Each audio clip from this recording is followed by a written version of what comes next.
بسم الله الرحمن الرحيم. الحمد لله والصلاة والسلام على سيدنا محمد وعلى آله وأصحابه أجمعين. الحمد لله والصلاة والسلام على سيدنا محمد وعلى آله وأصحابه أجمعين.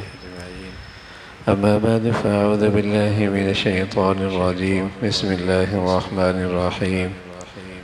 لقد كان لكم في رسول الله أسوة حسنة. صدق الله العظيم. اللهم صل على سيدنا محمد النبي الأمي وعلى آله وأصحابه وسلم. اللهم صل على سيدنا محمد النبي الأمي وعلى آله وأصحابه وسلم. میرے معزز مسلمان بزرگوں، عزیز بھائیوں اور امت مسلمہ کے مقدس ماں اور بہنوں، یہ ربیع الاول کا مہینہ ہے۔ اللہ کے بعد جو ہستی ہے وہ محمد الرسول اللہ کی عظمت، شان، کمال، خوبیوں میں جس ہستی کا نام ہے، اللہ کے بعد جو ذات ہے وہ محمد الرسول اللہ کی، جن کی آمد بھی اسی مہینے میں ہوئی اور اس دنیا سے جن کی رخصتی بھی اسی مہینے میں ہوئی۔ آپ اسی مہینے میں تشریف لائے اور آپ دنیا سے اسی مہینے میں تشریف لے گئے۔ آپ کے آنے بھی امت کے لیے بڑی خوشی تھی اور آپ کا جانا بھی امت کے لیے بڑا دکھ تھا۔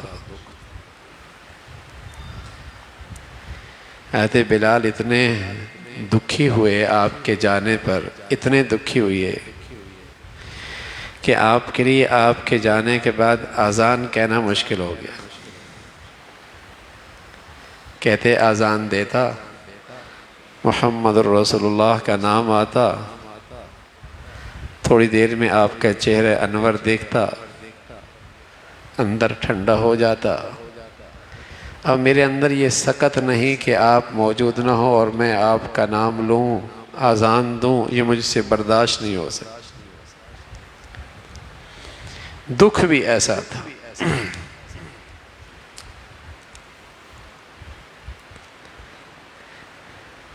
لیکن میرے عزیزو، جو چیز امت کے پاس ہے اور ہمیشہ تر و تازہ ہے، جس میں اس امت کی فلاح ہے، جس میں اس امت کی نجات ہے، جس میں اس امت کے لیے مشکلات کا حل ہے، جس میں اس امت کے لیے ہر قدم پہ رہنمائی ہے، وہ تر و تازہ ہے، وہ قیامت تک محفوظ ہے، ہمیشہ زندہ ہے، وہ پیارے نبی کی پیاری تعلیمات ہے۔ اور رسول کریم صلی اللہ علیہ وسلم کی خوبصورت زندگی ہے۔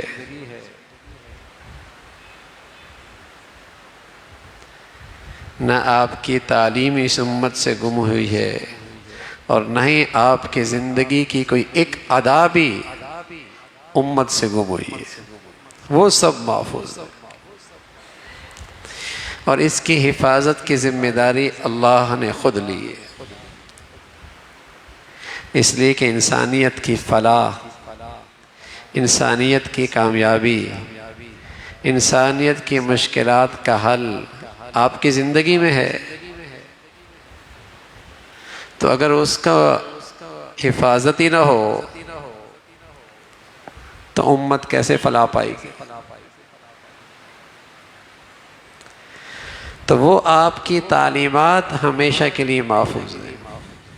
آپ کے جو سچے عشاق تھے، آپ کے جو سچے جانثار تھے، جو آپ کے سچے امتی تھے، انہوں نے آپ کی تعلیمات اور زندگی کا کوئی گوشہ بھی ضائع نہیں ہونے دیا، اسے پوری دیانت تک، امت تک پہنچایا ہے۔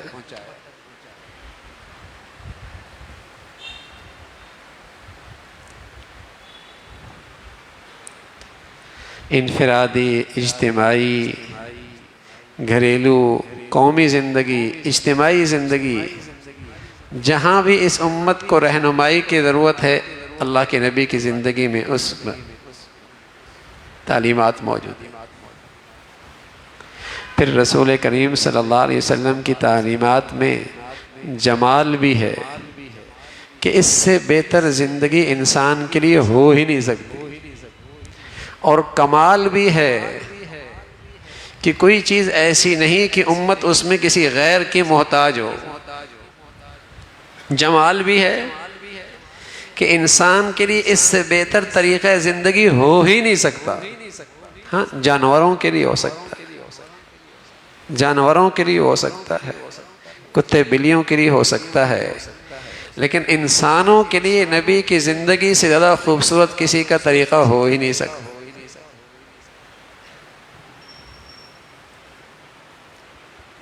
اور کمال بھی ہے، آپ کی زندگی میں کمال بھی ہے کہ کوئی چیز زندگی کی ایسا پہلو نہیں جس میں امت کسی اور کی محتاج ہو۔ اللہ کا نبی اپنی امت کو غیور بنا کر گیا ہے، خوددار بنا کر گیا ہے کہ دنیا تمہارے دربار پہ، تمہارے در پہ آ کر زندگی کی بھیک مانگے، تم کسی کے ہاں بیکاری نہ بننا، کہ لباس کسی اور کا، رہن سہن کسی اور کا، گھر کی زندگی کسی اور کی، شادیوں کا انداز کسی اور کا، تعلیمی نظام کسی اور کا، تجارتی خاکہ کسی اور کا، قومی زندگی کسی اور کی۔ تو اللہ کے نبی اپنی امت کو خوددار بنا کر گئے تھے، غیور بنا کر گئے تھے، محتاج نہیں بنا کے گئے۔ تو جمال بھی ہے کہ اس سے بہتر زندگی کا طریقہ ہو ہی نہیں سکتا،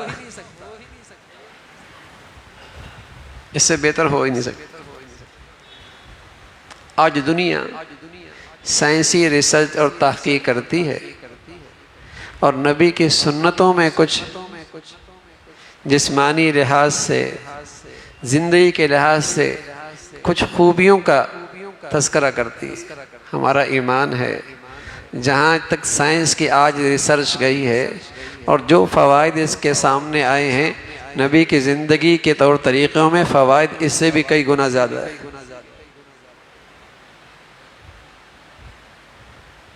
کئی گنا زیادہ ہے۔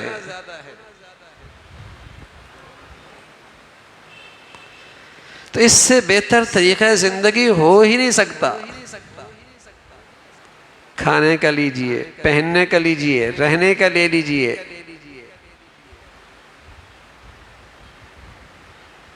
پوری زندگی۔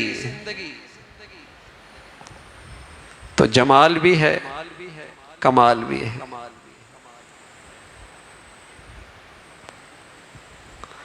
لیکن مسلمانوں سے ایک قصور ہو گیا۔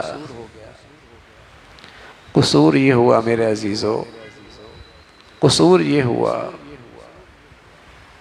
قصور یہ ہوا کہ ایک آدمی کے تجربہ غلط بھی ہو، لیکن پھر کوئی بات کہے تو یہ اس کی بات پہ اعتماد کر لیتا ہے۔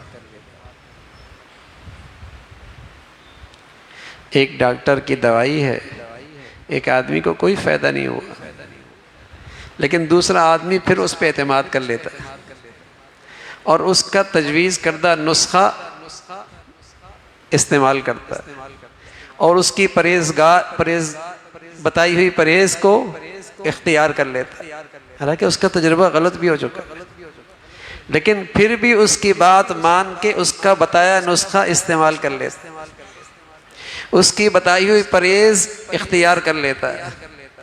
آج مسلمان کہلانے والا اپنے پیغمبر پر اعتماد نہیں کرتا، آپ کے بتایا ہوا نہ تو نسخہ استعمال کرتا ہے، نہ پرہیز کرنے کا اہتمام کرتا ہے۔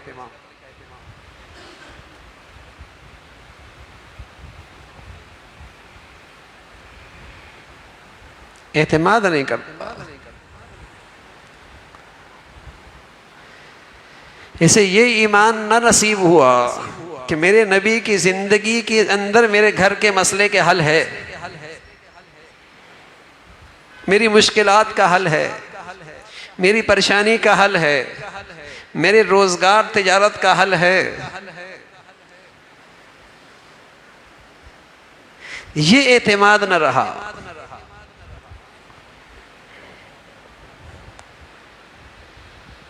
محبت کا دعویٰ بھی ہے، کلمہ بھی پڑھتا ہے، لیکن دیکھنا یہ ہے کہ اسے اپنی نبی کی باتوں پر اعتماد کتنا ہے. ڈاکٹر کہہ دے اگر تم نے یہ پرہیز چھوڑ دی تو صحت کی گارنٹی کوئی نہیں.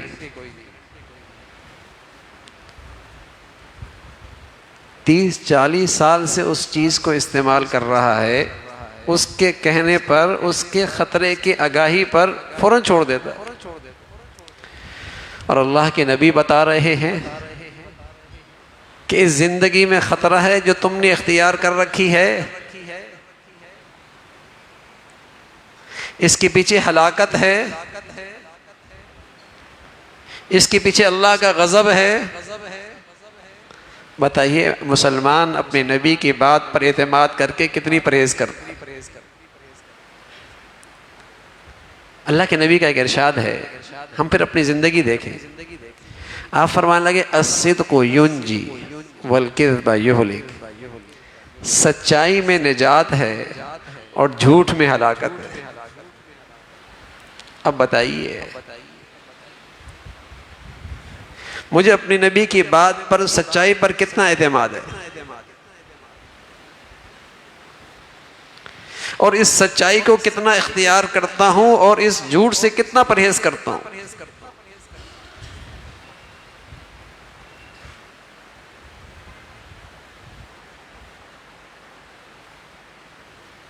اعتماد کتنا ہے.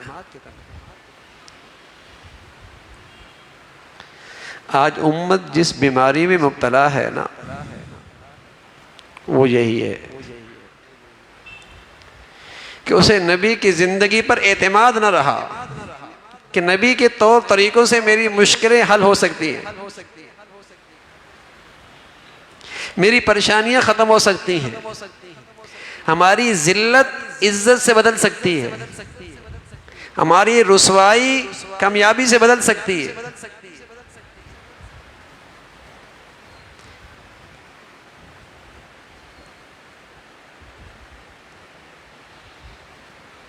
یہ اعتماد نہیں رہا.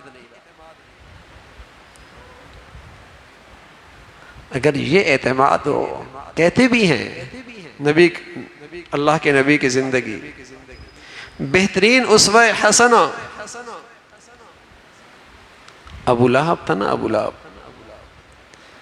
آپ کا چچا تھا، اور مکہ والے جو تھے جب آپ کی پیدائش ہوئی تو اس ابو لہب نے بڑی خوشی منائی اور اپنی صوبیہ باندی کو آزاد بھی کیا، اور آپ کو سچا بھی کہتے تھے، امین بھی کہتے تھے. بہت سے اہم معاملات میں آپ کو حکم بھی بناتے تھے.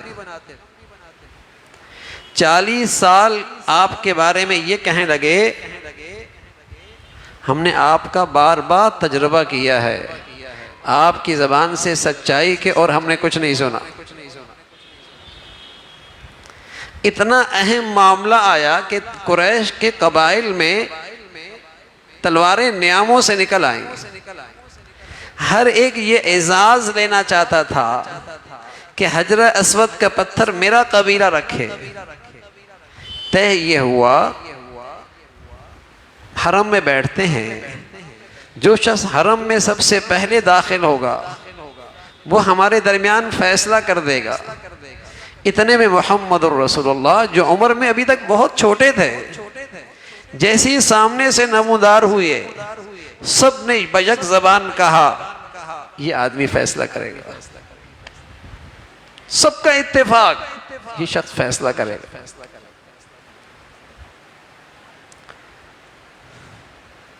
لیکن جب 40 سال ہو گئے، صفا پہاڑی پہ کھڑے ہوئے، صفا پہاڑی پہ کھڑے ہوئے اور قریش کے سرداروں کا نام لے لے کر انہیں بلایا. کوئی خود آیا، کوئی اپنا نمائندہ بھیج رہا. جب سارے اکٹھے ہو گئے تو اب یہ نوجوان کہتے ہیں جو اب تک محمد ابن عبداللہ تھے اور اب محمد الرسول اللہ ہو گئے، کہنے لگے یہ بتاؤ اگر میں تم سے یہ کہہ دوں کہ اس پہاڑ کے پیچھے سے ایک لشکر تم پہ حملہ آور ہونے والا ہے تو میری بات مان لو گے؟ تو میری بات کی تصدیق کرو گے؟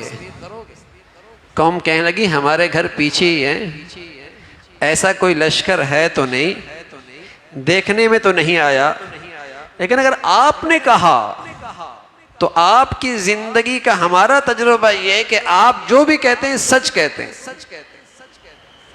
ہم اپنے مشاہدے کو جھٹلا دیں گے کہ شاید ہمارا دیکھنا غلط ہو گیا ہے، لیکن آپ کہیں گے ہم تصدیق کر لیں گے، مان جائیں گے. تو اللہ کے نبی صلی اللہ علیہ وسلم فرمانے لگے پھر میری بات سنو، میں تم سے کہتا ہوں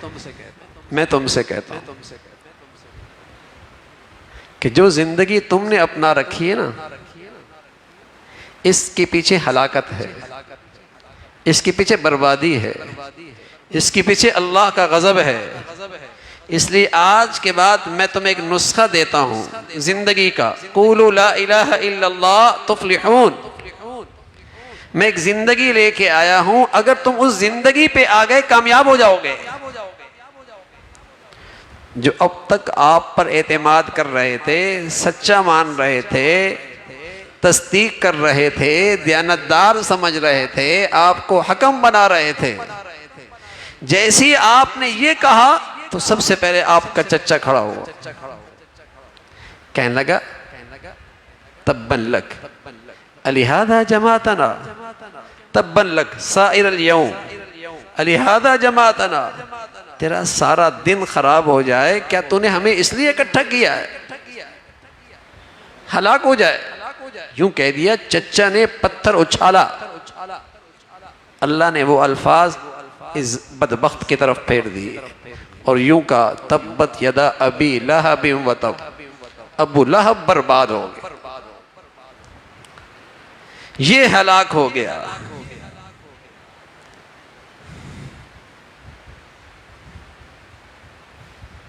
خوشیاں بھی منا رہے ہیں، سچا بھی کہہ رہے ہیں،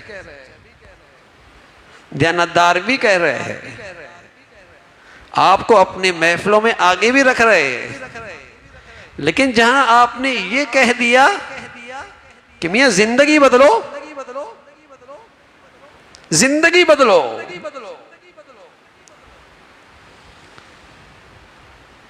اب انکاری ہو گئے. تو میرے عزیزو، آج کے مسلمانوں میں بھی یہی کمزوری آئی ہے، سب کچھ کرنے کے لیے تیار ہیں لیکن نبی کی زندگی اپنانے کے لیے تیار نہیں.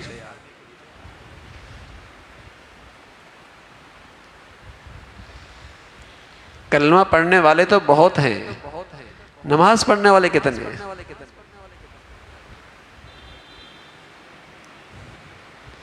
جس کے بارے میں اللہ کے نبی فرمایا کرتے تھے نماز اسلام اور کفر کے درمیان فرق کرنے والی چیز ہے. مسلمان نمازی ہوتا ہے، کافر بے نمازی ہوتا ہے.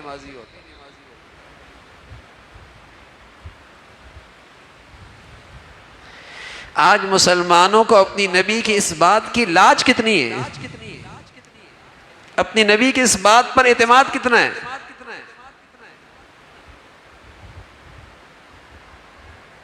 احد کے موقع پہ ایک شخص اللہ کے نبی صلی اللہ علیہ وسلم پر حملہ آور ہوا. آپ کے ہاتھ میں برچھی تھی جس سے سواری چلاتے ہیں. وہ قریب آیا تو آپ نے وہ مار دی، اس کو خراش پڑی، لیکن وہ چیخنے لگا، چلانے لگا، مر گیا، میں تو ہلاک ہو گیا. اس کا ساتھیوں نے کہا بزدل کہیں کہ کچھ نہیں ہوا، خراش پڑا ہے، نہیں مرتا تو. اس نے کہا پتہ ہے یہ کس شخص کے ہاتھ سے مجھے خراش پڑی ہے، جس کی زبان سے ایک بار میں نے سنا تھا کہ تو میرے ہاتھ سے مارا جائے گا، آج اگر وہ مجھ پہ تھوک بھی دیتے تو میں مر جاتا، میری بچنے کی کوئی صورت نہیں۔ کافر ہے، کلمہ نہیں پڑھا، آپ کو سچا نہیں مانتا، لیکن اسے بھی آپ کی بات پہ اتنا اعتماد اور یقین ہے کہ اپنے مرے جانے میں ذرا بھی شک نہیں ہے۔ اور اگر اللہ کے نبی یوں کہہ رہے کہ میری امتی میں سے کسی نے عصر کی نماز چھوڑ دی، یہ نقصان کے لحاظ سے ایسا ہے جیسے اس کا گھر بار سب برباد ہو گیا۔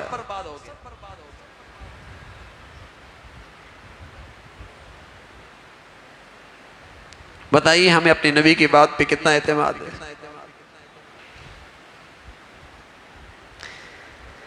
ہمیں کتنا ایمان ہے کہ ہمیں اپنے نبی کی زندگی سے عزت مل سکتی ہے؟ کتنا ایمان ہے؟ ہم تو بہت کچھ چھوڑ دیتے ہیں برادری کی خاطر، خاندان کی خاطر، سوسائٹی کی خاطر، لوگوں کی خاطر کہ لوگ کیا کہیں گے، بہت کچھ چھوڑ دیتے ہیں۔ رستم کے دربار میں ایک سچا عاشق، سچا جانثار، نبی کا سچا امتی حاضر ہوا۔ اس نے کچھ کھانے کے لیے پیش کیا تو کچھ چیز ہاتھ سے گر گئی۔ پیارے نبی کی تعلیم یہ ہے کہ اگر وہ چیز صاف ہے تو اسے اٹھا کے استعمال کر لو، ہو سکتا ہے سارے کھانے کی برکت اسی میں ہو۔ اب وہ اٹھانے لگے، دربار ہے، اس وقت کی سپر طاقت ہے، اس کا جرنیل ہے، درباریوں کی نظریں ہیں، یہ کون آئے ہیں؟ اتنے حوصلے اور ہمت کے ساتھ دربار میں داخل ہوئی ہیں، سب کی نظریں ٹکی ہوئی ہیں۔ آپ اٹھانے لگے، ایک نے کونی ماری، کیا کر رہے ہو؟ کیا کہیں گے دنیا؟ بھوکے ہیں، تأثر غلط پڑے گا، لوگ تمہارے بارے میں اپنے دل میں غلط رائے پیدا کر لیں گے، کیا کر رہے ہو؟ سبحان اللہ۔ جب نبی کی عظمت دلوں میں ہو اور محبت سچی ہو تو آپ کی ادائیں بھی دنیا کے ہر طریقے سے زیادہ عظیم ہوتی ہیں۔ اور پھر یہ ایمان ہوتا ہے، عزت مسلمان کو مل سکتی ہے تو صرف اپنی نبی کی زندگی سے مل سکتی ہے۔ تو کہنے لگے اَأَتْرُكُ سُنَّةَ حَبِيبِي لِهَؤُلَاءِ الْحُمَقَاءِ، کیا میں ان احمقیوں کی وجہ سے اپنے محبوب کا طریقہ چھوڑ دوں؟ کہ یہ کیا کہیں گے؟ انہیں کیا پتا میرے محبوب کے طور طریقوں میں کیا عزت ہے۔ لیکن ہم خائف رہتے ہیں، ہم ڈرتے رہتے ہیں، برادری کیا کہے گی، دوست کیا کہیں گے، سہیلیاں کیا کہیں گی، لوگ کیا کہیں گے۔ اٹھ باندھ کمر، کیوں ڈرتا ہے؟ پھر دیکھ خدا کیا کرتا ہے۔ اگر تو اپنی نبی کی زندگی میں عزت سمجھے گا، پھر دیکھیے دنیا کیسی عزت کرتی ہے۔ نبی کے سچے جانثاروں نے کمر ٹھوک کے نبی کے طور طریقے اپنائے اور دنیا نے ایسی عزت دی ہے کہ اس کی مثال نہیں ملی۔ اور کہا کرتے تھے صحابہ رضوان اللہ علیہ اجمعین، ہم تو گرے پڑے لوگ تھے، ہمیں تو کوئی پوچھتا ہی نہیں تھا، لیکن نبی کا دامن کیا تھاما ہے، نبی کا دامن کیا تھاما ہے۔ بکریاں چرایا کرتے تھے، اونٹ جنگل میں لے جا کرتے تھے، باپ تانا دیا کرتا تھا عمر تجھے اونٹ نہیں چرانے آتے، تو دنیا میں کرے گا کیا؟ نبی کے دامن سے کیا چمٹا ہوں کہ آج اللہ نے امیر المؤمنین بنا دیے۔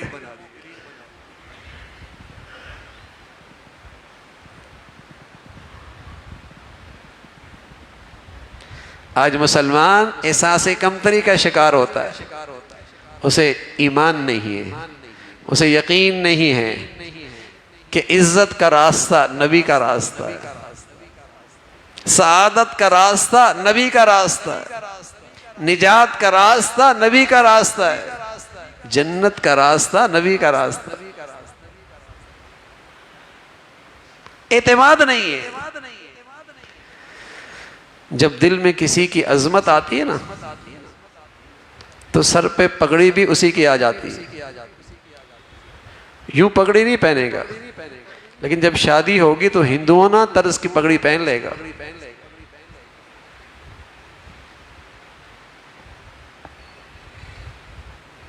وہ پہن لے گا.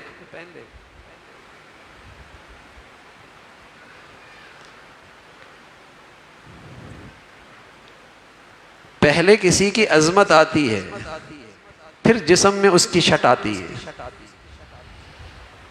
پھر اس کی جینز آتی ہے، پھر اس کے طور طریقے آتے ہیں. پہلے پھٹی پرانی پینٹ لنڈا سے ملا کرتی تھی،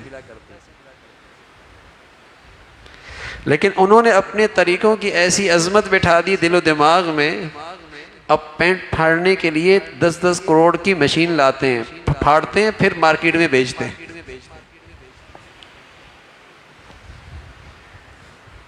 فیشن ہو گیا ہے، فیشن ہو گیا ہے.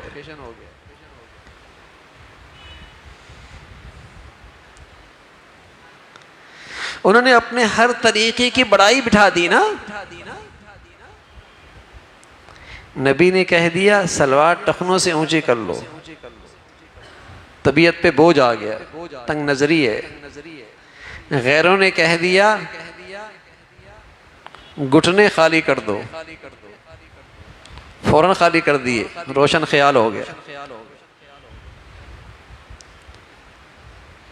نبی کی طریقوں میں اسے تنگی نظر آئی، تنگ نظری ہے. غیروں کے طریقے کہتے ہیں بڑا ڈسپلن ہے.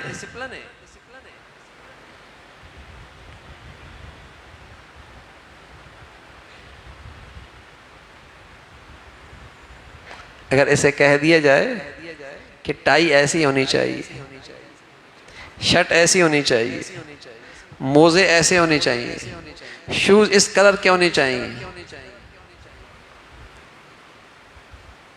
یہ لباس پہن کے اسکول آنا، کوئی نہیں کہتا میاں ان چیزوں کا تعلیم سے کیا تعلق ہے، بلکہ سب کہتے ہیں اس اسکول میں ڈسپلن بہت ہے. اور اگر کبھی نبی کا امتی کہہ دے کہ سارے محمدیوں جیسی شکل بنا لو تاکہ دنیا بھر میں جہاں بھی ہو محمدی نظر آؤ، کہتے میاں ان چیزوں میں کیا رکھا ہوا ہے؟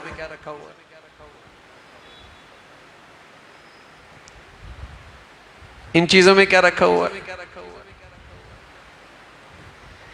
غیروں کے طور طریقوں کی عظمت ایسی آئی کہ اس کی برائیاں بھی اچھائیاں ہو گئیں، اور نبی کی زندگی وہ جو اس سے زیادہ خوبصورت زندگی ہو ہی نہیں سکتی. جمال بھی ہے، کمال بھی ہے، خوبصورتی بھی ہے، جامع بھی ہے، لیکن عظمت نہ رہی نا، اعتماد نہ رہا نا، تربیت بھاری ہو گئی. تو پہلے عظمت آتی ہے، پھر اس کی نقل اتاری جاتی ہے. پہلے بڑائی دل میں آتی ہے، پھر اس کی نقل اتاری جاتی ہے. کوئی بھنگی کے لباس پہنتا ہے؟ کس کا پہنتا ہے؟ اسی کا پہنتا ہے نا جس کی آج کل مارکیٹ ہوتی ہے، جو بار بار فیشن کے طور پہ دکھایا جاتا ہے. تو پہلے عظمت آتی ہے نا، پھر اس کی نقل آتی ہے.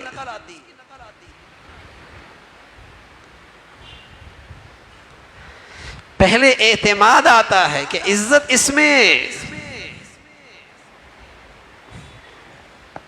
آج اعتماد نہیں ہے، آج یقین نہیں ہے کہ اس پر فتن دور کے اندر بھی میرے مسائل کا حل نبی کی زندگی میں. یہ کہتا ہے نماز تک ٹھیک ہے لیکن تجارت میں اپنے انداز سے کروں گا، دکان اپنے انداز سے کروں گا. اس لیے نکاح کا مسئلہ تو پوچھ لے گا، طلاق کا مسئلہ تو پوچھ لے گا، لیکن کاروبار میں نہیں پوچھے گا کہ نبی نے کیا طریقہ بتایا۔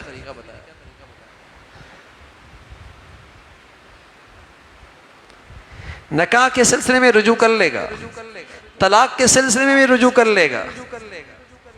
دین کیا کہتا ہے، شریعت کیا کہتی ہے، لیکن یہ نہیں پوچھے گا کاروبار میں دین کیا کہتا ہے، دکان میں شریعت کیا کہتی ہے۔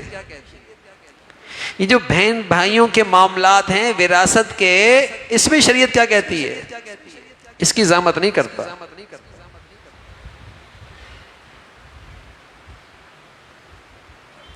یہ نہیں پوچھتا کہ شادی مسلمان کیسی کرتے ہیں، وہ تو اس کو تو ہم نے نکال دیا نا کہ وہ تو ہم برادری کے طرز پہ کریں گے، وہ تو ہم برادری کے انداز میں کریں گے، جو ہمارے ہاں برادری کر رہی ہے ویسے کریں گے، بازار کے انداز سے کاروبار کریں گے، سوسائٹی کے لحاظ سے خوشیاں کریں گے۔ ہاں نماز دین کے مطابق پڑھ لیں گے۔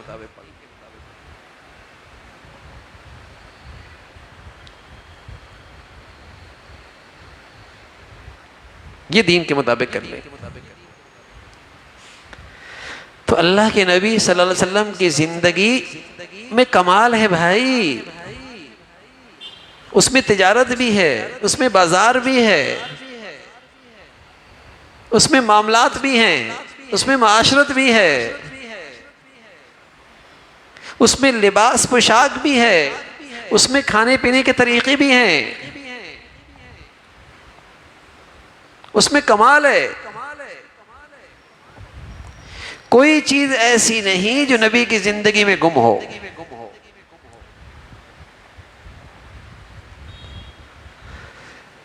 تو اعتماد کتنا ہے یہ چیز، اس کا محاسبہ کرنا ہے کہ آج مجھے اپنے نبی کی زندگی میں کامیابی کا ایمان کتنا ہے۔ صحابہ میں سب سے بڑی خوبی یہی تھی نا، سب سے بڑی خوبی یہی تھی، انہیں نبی کی زندگی میں 100% یقین تھا، اس لیے ان کی زندگی میں 100% نبی کی زندگی تھی۔ وہ نبی کی زندگی سے ہٹنا اپنی لیے 100% ہلاکت سمجھتے تھے، زندگی پہ یقین ایسا تھا۔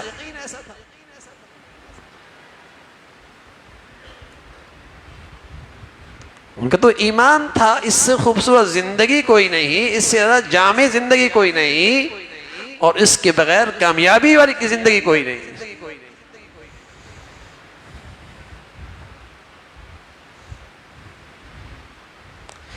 وہ تو ایک خوبصورت زندگی ہے، جیسے پیارا نبی اپنے ظاہر کے حسین تھے نا، کہ اس جیسا اللہ نے کوئی حسین پیدا کوئی نہیں کیا تھا۔ حضرت عائشہ فرمایا کرتے تھے رضی اللہ تعالیٰ عنہ، اللہ نے اپنا سارا حسن 2 حصوں میں تقسیم کیا، آدھا اکیلا یوسف کو دیا، آدھا ساری دنیا میں تقسیم کیا، اور میرے محبوب کو اس کا مجموعہ عطا فرمایا۔ اور فرمایا کرتی تھی آدھا یوسف کو دیا، اور یوسف کا حسن دیکھنے والی ہوش کھو بیٹھی اور اپنی انگلیاں کاٹ بیٹھی، اور میرے محبوب کو دیکھنے والے سبحان اللہ ہوش پا گئے، ایمان لے آئے، اور آپ کے دین کے خاطر گردنیں کٹوا بیٹھے۔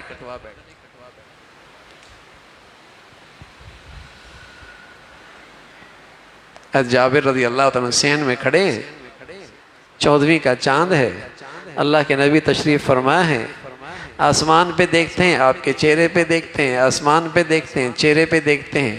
پوچھا جابر کیا کر رہے ہو؟ کہا یا رسول اللہ موازنہ کر رہا ہوں زمین کے چاند کا آسمان کے چاند کا۔ فرمایا کیا نتیجہ پایا؟ فرمایا زمین کا چاند آسمان کے چاند سے زیادہ چمکدار ہے، زیادہ خوبصورت ہے۔ حسن بھی ایسا ہے، تو اس حسین سانچے میں جو زندگی نکلی ہے نا بھائی، اس سے زیادہ حسین زندگی بھی کوئی نہیں، اس سے زیادہ خوبصورت زندگی بھی کوئی نہیں۔ سانچہ کمال کا ہے، سانچہ بڑا خوبصورت ہے، جس کی مثال کوئی نہیں، تو اس جسم سے نکلنے والی زندگی بھی بڑی خوبصورت ہے۔ اللہ ہمیں نصیب فرما دے، اللہ ہمیں نصیب فرما دے۔ خوشبو ہے اس میں، تو کشش ہے اس میں۔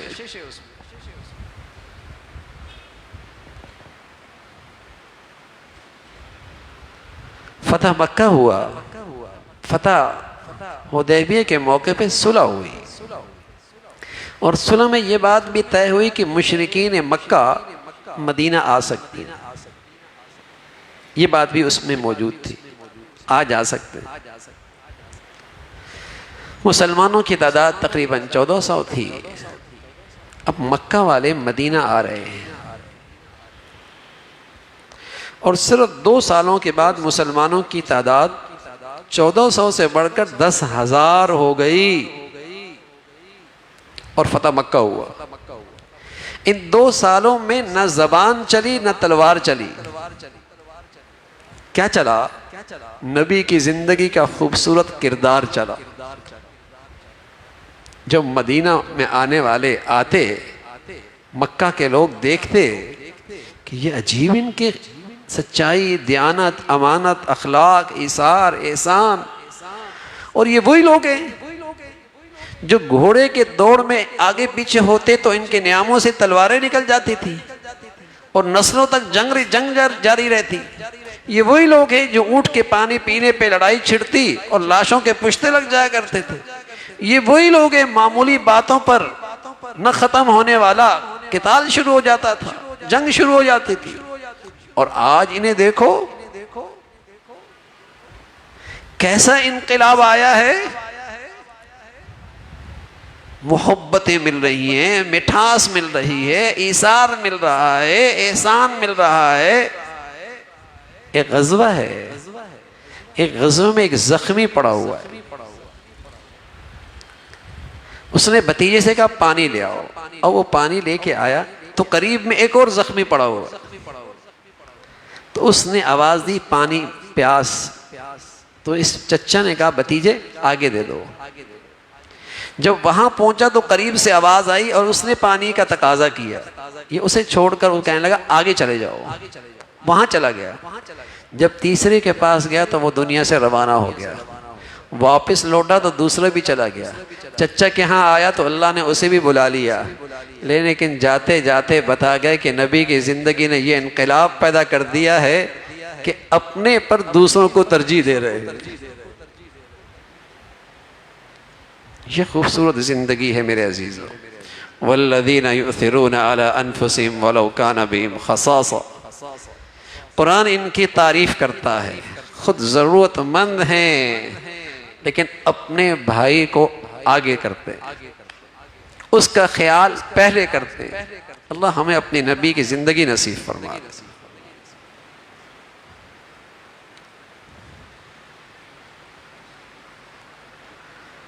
وہ تو خوبصورت زندگی ہے، اور جہاں آتی ہے اس کی زندگی خوشبودار ہو جاتی ہے، اس کی زندگی پرکشش ہو جاتی ہے، وہ لوگوں میں محبوب ہو جاتا ہے، اسے اللہ رب العزت محبوبیت عطا فرماتے ہیں۔ اور یہ بات اللہ نے کہی، فرمایا جس کی زندگی میں میرے حبیب کی زندگی آئے گی وہ میرا محبوب ہوگا، اور جو اللہ کا محبوب ہوتا ہے وہ فرشتوں کا محبوب ہوتا ہے، جو فرشتوں کا محبوب ہوتا ہے، روئے زمین پہ جو سلیم الفطرت لوگ ہوتے ہیں اللہ اس کی محبت ان کے دلوں میں ڈال دیتا ہے۔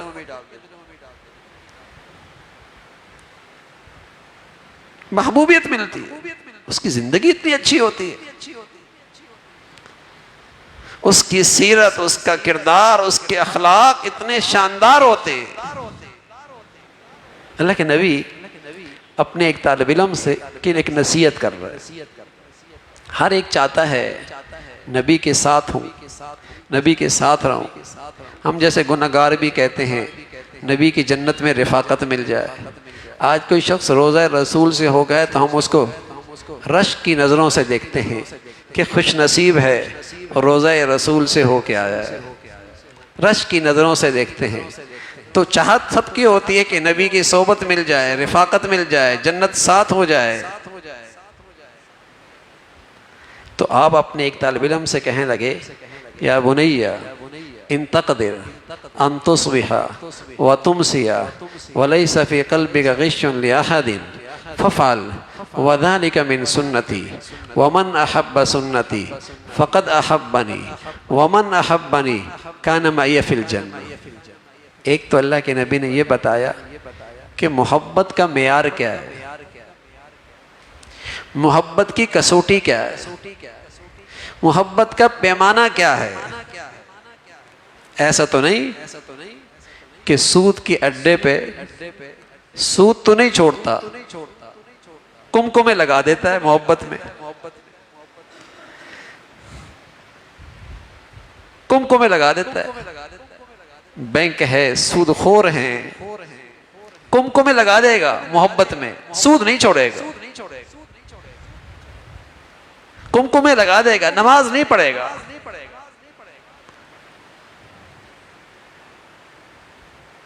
اللہ کے نبی فرمانے لگے محبت کا معیار کیا ہے؟ فرمایا بیٹے، اے پیارے بیٹے، اگر تجھ سے یہ ہو سکے، ان تقدر، اگر تجھ سے یہ ہو سکے، آسان نہیں ہے لیکن میرا طریقہ یہی ہے، میری سنت یہی ہے، میرے محبت کا معیار یہی ہے کہ واقعی اگر تجھ کو میری محبت ہے تو پھر مجھے میری اس ادا سے تجھے محبت ہونی چاہیے۔ ان تقدر، اگر تو ایسا کر لے کہ ان تصبح وتمسی ولیس فی قلبک غش لأحد، کہ تیری صبح شام یوں گزرے کہ تیرے دل میں کسی کا کھوٹ نہ ہو،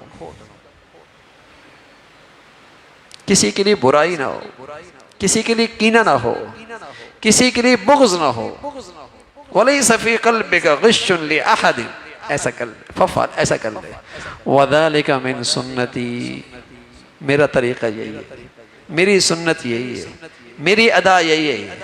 ومن احب سنتی فقد احبنی، جس نے میری اداؤں سے محبت کی حقیقت میں اسی نے مجھ سے محبت کی۔ جو میری زندگی اپناتا ہے نا بھائی، حقیقت میں وہی میرا محب ہے۔ جو میرے طور طریقوں پہ مرتا مٹتا ہے نا، وہی حقیقت میں میرا عاشق ہے۔ جو میری زندگی اپناتا ہے وہ سچا جانثار ہے میرا۔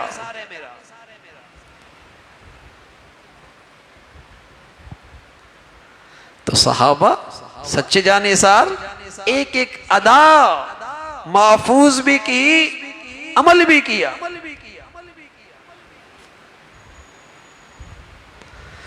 فرمایا وذالک من سنتی ومن احب سنتی فقد احبنی ومن احبنی کان معی فی الجنہ، اور فرمایا جس نے میرے طریقے سے محبت کی، جس نے مجھ سے محبت کی، وہ جنت میں میرے ساتھ، اسے جنت میں میری رفاقت ملے گی۔ صحابی، محبت بھی عجیب چیز ہے نا، محبت بھی عجیب چیز ہے۔ جب تک جی چاہتا ہے محبوب کے ساتھ رہوں، محبوب کو دیکھوں، محبوب کے ساتھ خلوت ملے، محبت ہے ہی ایسی چیز۔ تو ایک صحابی بیٹھے بیٹھے گھر میں خیال آیا کہ یہاں تو جیسی خیال آتا ہے اپنے پیارے حبیب کا جا کے دیدار کر لیتے ہیں، چہرہ انور دیکھ لیتے ہیں، دل ٹھنڈا ہوتا ہے۔ جنت میں آپ اوپر ہوں گے، ہم نیچے ہوں گے، جنت میں مزہ کیا آئے گا؟ جنت میں مزہ کیا آئے گا؟ جنت میں مزہ ہی کیا آئے گا؟ آپ اوپر ہوں گے، ہم نیچے ہوں گے۔ صحابہ فرمایا کرتے تھے ہمیں ایمان کے بعد اتنی سب سے زیادہ جو خوشی ہوئی نا، وہ اللہ کے نبی کے اس ارشاد سے ہوئی، المرء مع من احب، آدمی انہی کے ساتھ اٹھایا جائے گا جس سے وہ محبت کرتا ہے، انہی کے ساتھ اس کا حشر ہوگا جس سے محبت کرتا ہے۔ اور جس سے محبت کرتا ہے نا، اس کی اداؤں کو اپنانا اپنی عزت سمجھتا ہے، اس کی ادا اپنانے میں اس کے لیے راحت ہوتی ہے، اسے آسانی ہوتی ہے۔ باپ کا بیٹا، باپ کی محبت دل میں بہت ہے، کوئی کہہ دیا تو جب محبت ہوتی ہے تو وہ خوشی سے کرتا ہے، اور جب محبت نہیں ہوتی تب بھی تو کر لیتا ہے ڈر کے مارے سے، لیکن بوجھل طبیعت کے ساتھ. شاگرد ہے، استاد کی محبت بہت ہے، کہنا یہ مانتا ہے بلکہ خوش بھی ہوتا ہے، کرنے کے بعد کہتا ہے کہ سر کچھ اور محبت نہیں ہوتی، ضابطے کے طور پہ کر تو لیتا ہے لیکن بوجھ سمجھ کے کرتا ہے. تو محبت اطاعت آسان کر دیتی ہے، محبت سے ماننا آسان ہو جاتا ہے. تو جب محبت سچی ہوتی ہے تو نبی کی ہر ادا اپنانا آسان ہو جاتا ہے، پھر کچھ مشکل نہیں ہوتا، بلکہ اس ادا کے اپنانے میں راحت ملتی ہے.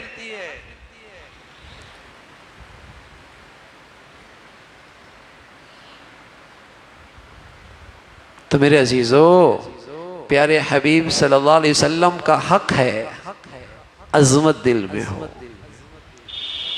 محبت دل میں ہو، اطاعت زندگی میں ہو، اتباع زندگی میں ہو، یہ حق ہے.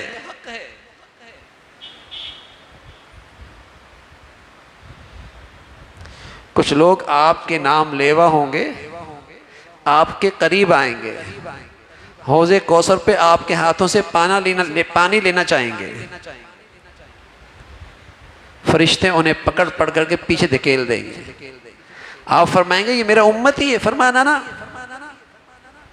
آپ کے جانے کے بعد اس نے تو آپ کی دین کی شکل ہی بگاڑ دی،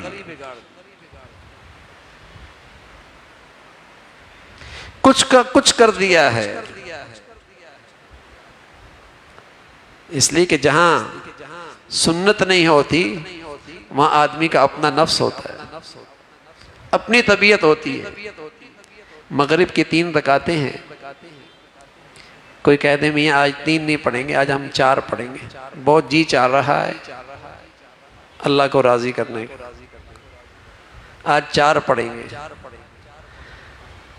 تو بتائیے 4 رکعتیں مغرب کے پڑھنے سے کیا نماز ہو جائے گی؟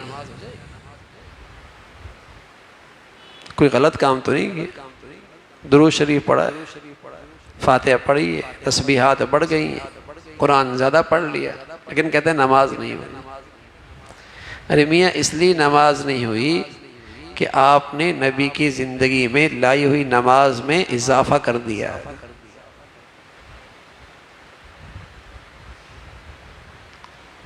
بہت بڑا گناہ کیا ہے، بھولے سے کیا تو سجدہ صاحب کرو گے تو ہو جائے گا، جان بوجھ کے کیا گناہگار ہو جاؤ گے.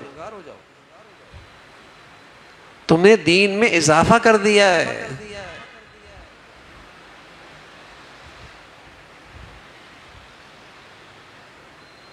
تم تو دین کی شکل ہی بگاڑ دو گے. آنے والی نسل سمجھیں گے شاید نبی کا طریقہ یہی ہے.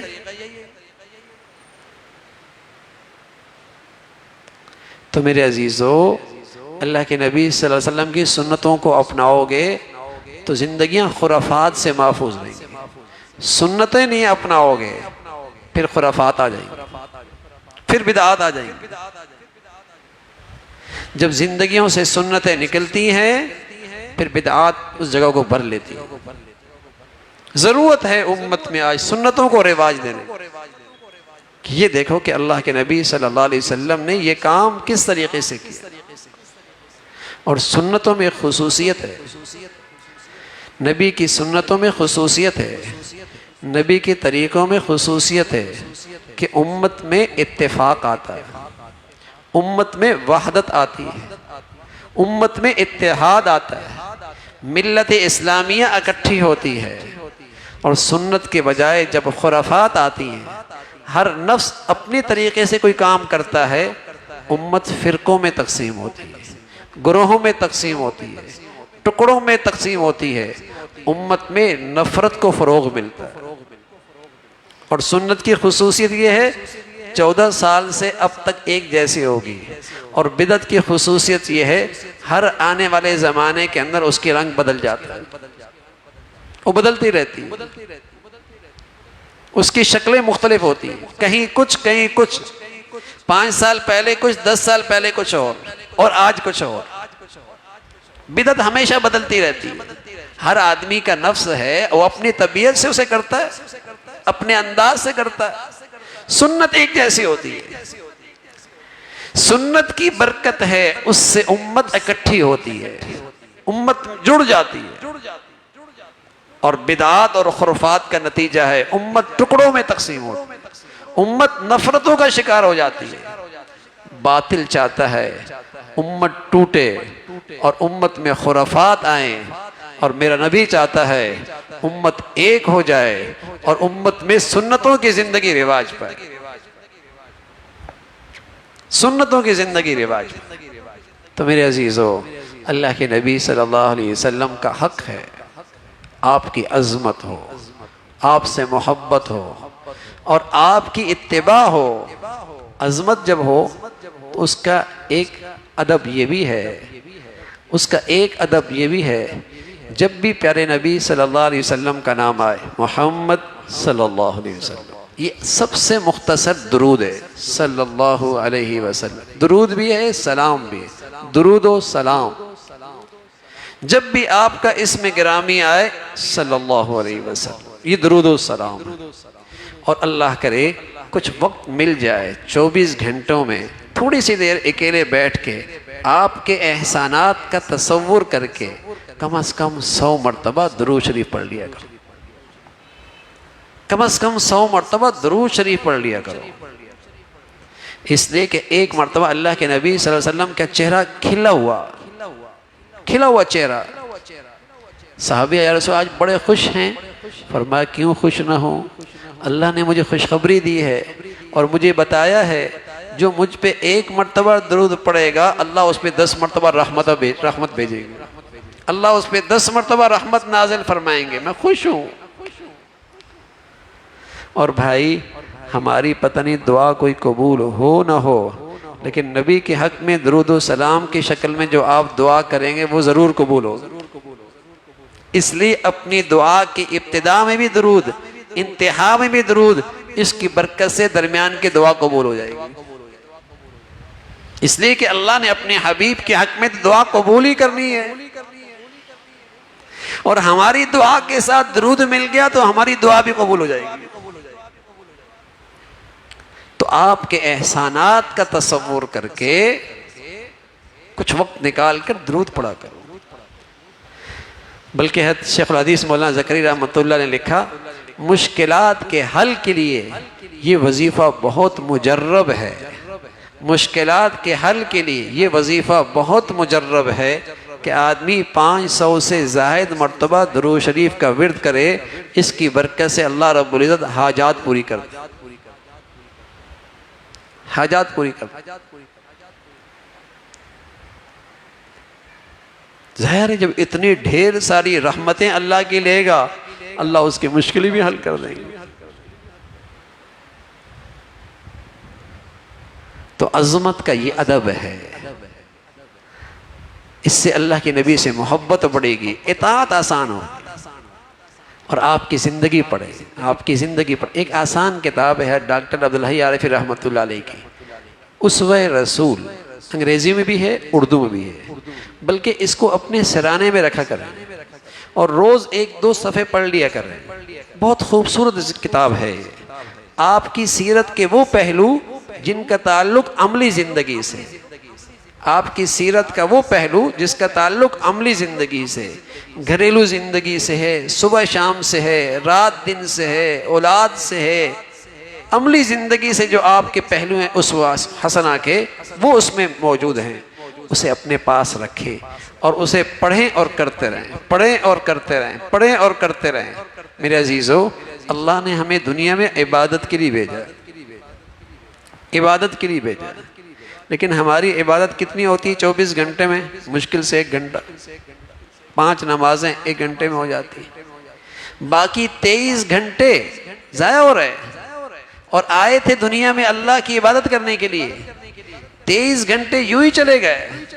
نانا میرے عزیزو، اگر یہ 22 گھنٹے، یہ 21 گھنٹے، یہ 23 گھنٹے میں آپ سوئیں گے سنت کے مطابق، کھائیں گے سنت کے مطابق، بازار میں کاروبار کریں گے سنت کے مطابق، تو آپ کی 24 گھنٹے بھی عبادت ہو سکتی،